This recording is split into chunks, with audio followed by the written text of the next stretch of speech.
Hola, en este video vamos a ver algunos conceptos introductorios al sistema de archivos usado por DOS durante muchísimo tiempo, con sucesivas modificaciones. Nosotros vamos a ver uno bien básico, no vamos a entrar en demasiado detalle, que se llama FAT. FAT viene de File Allocation Table. Antes vamos a hacer un pequeño repaso de lo que vimos en el último video, en donde acá veíamos, por ejemplo, el sistema usado por Kestar.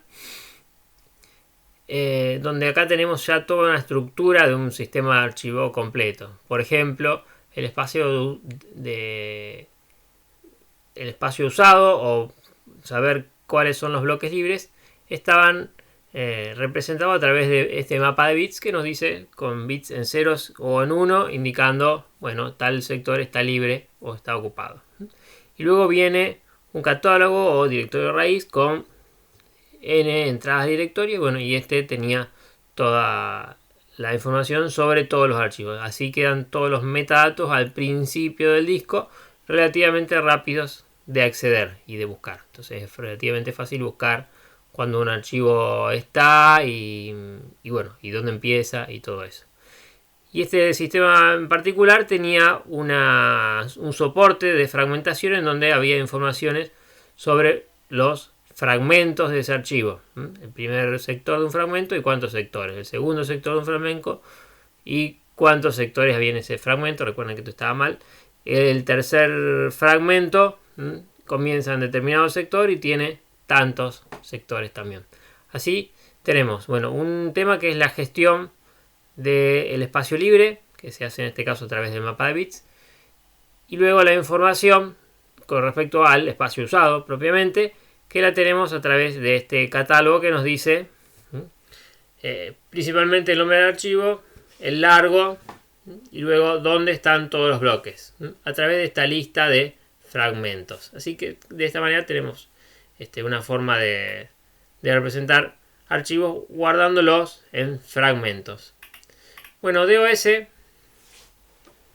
esta información la organiza de una manera bastante distinta. En realidad el sistema de archivo FAT no es originario de DOS, se había usado en varios sistemas anteriormente, bueno, pero se popularizó con el DOS de Microsoft. Bueno, y entonces esto se basa en unificar la gestión del espacio libre, como bien dice aquí, y permite además tener una fragmentación arbitraria. Ahora no tenemos un número acotado de fragmentos como teníamos antes, donde a lo sumo teníamos n fragmentos, sino que ahora tenemos tantos fragmentos como sean posibles. ¿Y cómo se hace? Bueno, la estructura principal es la FAT, la File Allocation Table, la tabla de ubicación de archivos. La File Allocation Table está bastante bien representada aquí, donde básicamente tengo una especie de arreglo que va a tener tantas entradas como bloques tenga el disco o la partición en realidad. Es decir, si puedo usar 1000 bloques voy a tener 1000 enteritos, de acuerdo al tamaño FAT. Habrán escuchado FAT 16, FAT 32 y después ahora viene BFAT. Bueno, punteritos de 16 bits o de 32 bits, pero básicamente enteros, ¿no? Todos enteros. Y cada uno de los enteros de ese arreglo representa en qué estado está ese determinado sector del disco. Es decir, el primer enterito va a decir en qué estado está el sector 0, el segundo enterito en qué estado está el sector 1 y así hasta el último entero que va a decir el estado en que está el último sector del disco. ¿Y a qué valores pueden tener? Bueno, en este caso, por ejemplo,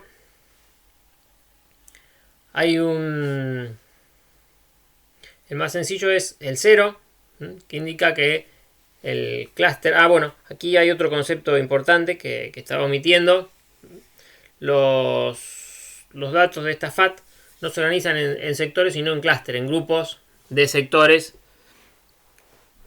de, si no me equivoco, 4 sectores de 512, creo que eran, son clúster de 2K. Bueno, eso hay que chequearlo, sí, aquí está. Primero 2048, 2048, 2048, 2048. Así que son grupos de 4 sectores. Es decir, el primer enterito me va a decir en qué se usan los primeros 4 sectores, el segundo en qué se usan los siguientes 4 sectores y así. Todo, digamos, el disco en vez de dividirse ahora en sectores, se divide en clusters, en grupos de 4. No voy a poder tener un archivo que use medio clúster o siempre, digamos, ahora en FAT las asignaciones se hacen a través de estos grupos o clusters de sectores. Bien. Así, volviendo al tema de la FAT, un arreglito entonces de clusters, para ser más correcto, puede tener distintos valores. Si un clúster tiene el número 0, quiere decir que ese clúster está libre. Claro, entonces ahora ya tengo una forma muy fácil de encontrar sectores libres. Busco un 0 en este arreglito y ya está. Es casi lo mismo que un mapa de bits, nada más que ahora, bueno, son 16 bits cada uno de estos valores. ¿Y en qué gano? Bueno, gano en que cuando un clúster no está libre, puedo ir viendo cómo se van formando los fragmentos de un archivo. ¿Por qué? Bueno, porque la idea principal es la que está de alguna manera señalada acá. Si sabemos que el archivo art.doc comienza en el clúster 7, yo puedo guardar, por ejemplo, en la información para el clúster 7, cómo sigue el archivo. En este caso, este valor me está indicando el archivo sigue en el clúster 8. Y por ejemplo, en el clúster 8, que sería esta entradita, este valor me dice el archivo sigue en el clúster 10. Y si voy al clúster 10, este valor me dice el archivo sigue en el clúster 11. Y finalmente, si voy a ver qué pasa con el clúster 11, me dice, bueno, aquí termino el archivo. Claro, es un archivo de algo más de 8K, entonces alcanzan con 1, 2, 3, 4 bloques. ¿Está bien? Que coincide. Y bueno, este valor es precisamente el tamaño del archivo. El tamaño del archivo y todos los metadatos, ¿dónde lo voy a tener? Bueno, en directories, como vimos antes. Ahora vamos a ver cómo es la estructura general del disco. Pero bueno, la estructura principal es la FAT. Este arreglo donde tengo el estado para cada clúster. Si un enterito tiene 0, quiere decir que está libre. Así que lo puedo usar, por ejemplo, para guardar datos para un nuevo archivo. Si tiene este valor, varias Fs y termina en E, es decir, un menos 2, me indica que el clúster está dañado. Y finalmente, si tiene el valor menos 1, quiere decir que es el último, como en este caso, clúster de un archivo. El archivo no continúa en ningún lado.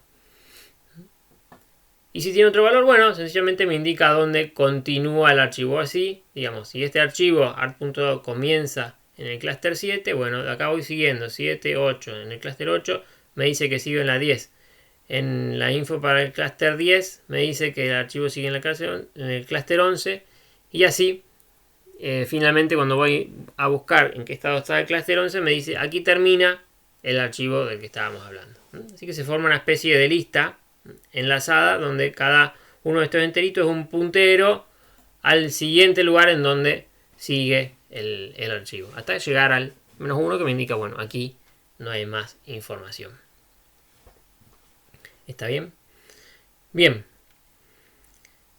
Ese es el concepto principal del sistema de archivos FAT, la File Allocation Table. Me dice en qué estado está cada uno de los sectores, o mejor dicho, de los clusters del disco. Y la estructura general del sistema de archivos es esta. Si vemos el disco como un arreglo lineal de sectores o de clusters, bueno, viene primero una parte que es del arranque, del buteo del sistema operativo. Luego viene la FAT. Aquí se llama primera FAT porque se guardan 2 copias.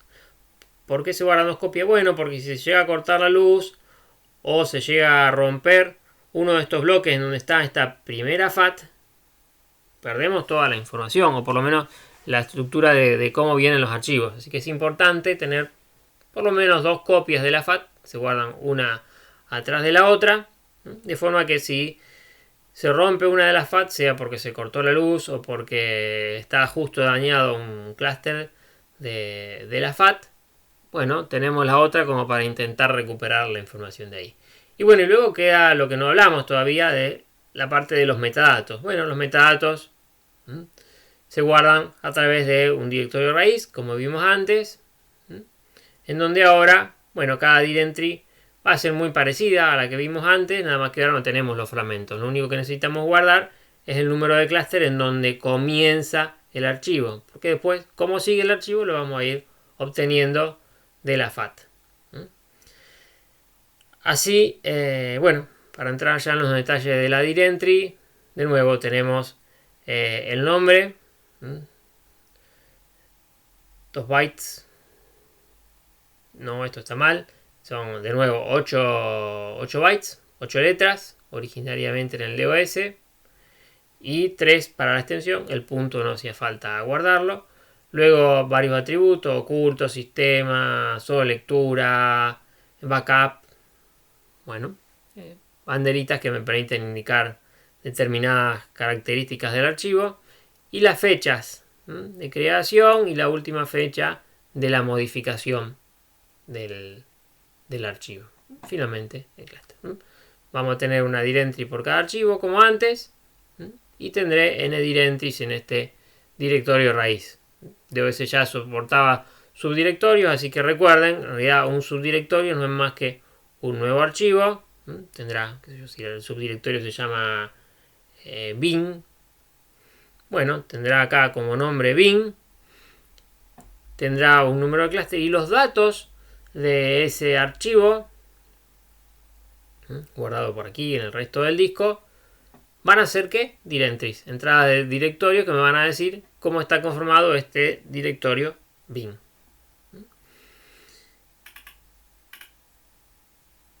Bien, bueno, acá tienen las medidas originales, 24 bits y después a 32 bits para los primeros discos rígidos. Bueno, así que esa es la idea general del sistema de archivos FAT, usado por DOS y que fue mejorándose hasta convertirse en BFAT en las últimas versiones de Windows, antes de pasar al NTFS, que es el sistema de archivos que usaba NT y después se popularizó para todas las últimas versiones de Windows. No vamos a ver NTFS, estaría bueno, pero no llegamos por cuestiones de organizaciones y de tiempos. Pero el NTFS está basado en otro sistema HPFS, bastante distinto de FAT, y agregó mayor robustez. Un problema que tenía la FAT